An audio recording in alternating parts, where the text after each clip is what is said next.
മലയാളികൾക്ക് ഏറ്റവും പ്രിയപ്പെട്ട നമ്മുടെ പരിപ്പ് വട ഉണ്ടാക്കുന്നത് എങ്ങനെയാണെന്നുള്ളതാണ്. പെർഫെക്റ്റ് ആയിട്ടുള്ള വളരെ ടേസ്റ്റി ആയിട്ടുള്ള മസാലകളൊക്കെ ചേർത്തിട്ടുള്ള പരിപ്പ് വട എങ്ങനെ ഉണ്ടാക്കാം എന്നുള്ളതാണ് ഇന്ന് കാണിക്കുന്നത്. അതിനു വേണ്ടിയിട്ട് ഞാനിവിടെ കടലപ്പരിപ്പാണ് എടുത്തിരിക്കുന്നത്. 1 കപ്പ് കടലപ്പരിപ്പാണ് വേണ്ടത്. അത് 2 മണിക്കൂർ നേരം വെള്ളത്തിൽ കുതിർത്തിട്ടിട്ടുണ്ട്.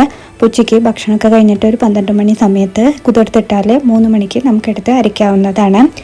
ഇത് ശരിക്കും ചായക്കടകളിലൊക്കെ ബട്ടർ ദാൽ കൊണ്ടാണ് ഉണ്ടാക്കുന്നത്. അതായത് ഗ്രീൻ ബീൻസിൻ്റെ പരിപ്പ് കൊണ്ടാണ്.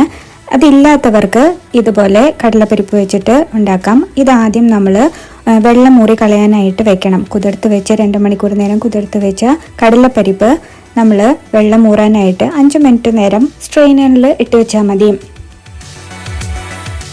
ഇനി ഒരു മിക്സി ജാറിലേക്ക് 8 വറ്റൽമുളക് ഇട്ട് കൊടുക്കാം. അതിൻ്റെ ഒപ്പം തന്നെ ഒരു 6 അല്ലി തൊലിയോട് കൂടിയിട്ടുള്ള വെളുത്തുള്ളി ഇട്ട് കൊടുക്കുക. തൊലിയോട് കൂടിയിട്ട് ഇട്ട് കൊടുക്കുന്നതാണ് ഏറ്റവും ടേസ്റ്റ് കിട്ടുന്നത്. അതിൻ്റെ ഒപ്പം തന്നെ ഒരു ടീസ്പൂൺ പെരിഞ്ചീരകം കൂടെ ഇതിനകത്തേക്ക് ഇട്ട് കൊടുത്തിട്ടുണ്ട്. ഇനി നമ്മൾ ഇത് നന്നായിട്ട് മിക്സിയിലിട്ടിട്ട് ഒന്ന് ക്രഷ് ചെയ്തെടുക്കണം. വല്ലാണ്ട് വെള്ളം ചേർത്ത് അരയ്ക്കുകയല്ല, വെള്ളം ഒട്ടും ചേർക്കാതെ ഇതേപോലെ ക്രഷ് ചെയ്ത് നമ്മൾ എടുക്കണം. ഇനി നമ്മൾ ചെയ്യുന്നത്, നമ്മൾ സ്ട്രെയിൻ ചെയ്ത് വെച്ചിട്ടുള്ള കടലപ്പരിപ്പുണ്ടല്ലോ, അതിൽ നിന്ന് ഒരു ചെറിയ കൈപ്പിടി നമ്മളെടുത്ത് മാറ്റി വയ്ക്കുകയാണ്.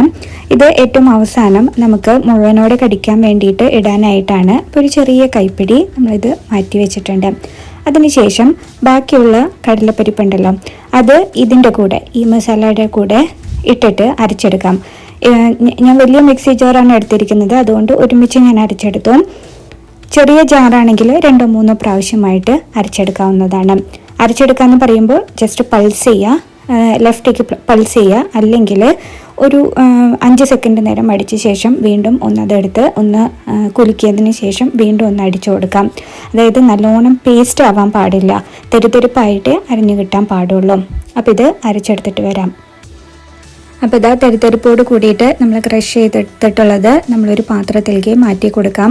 ഇനി ഇതിലേക്ക് നമ്മൾ സബോളയും പച്ചമുളകൊക്കെ ആഡ് ചെയ്യാനുണ്ട്. അപ്പോൾ ഇത് മുഴുവനായിട്ട് ഒരു പാത്രത്തിലേക്ക് മാറ്റി വയ്ക്കാം.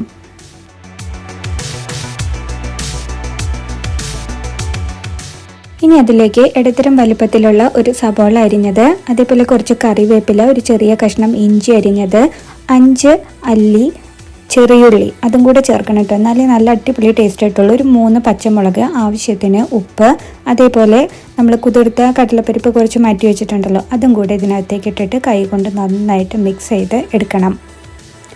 എരിവ് വേണ്ടാത്തവർക്ക് പച്ചമുളക് ഭാഗം ഒഴിവാക്കാവുന്നതാണ്.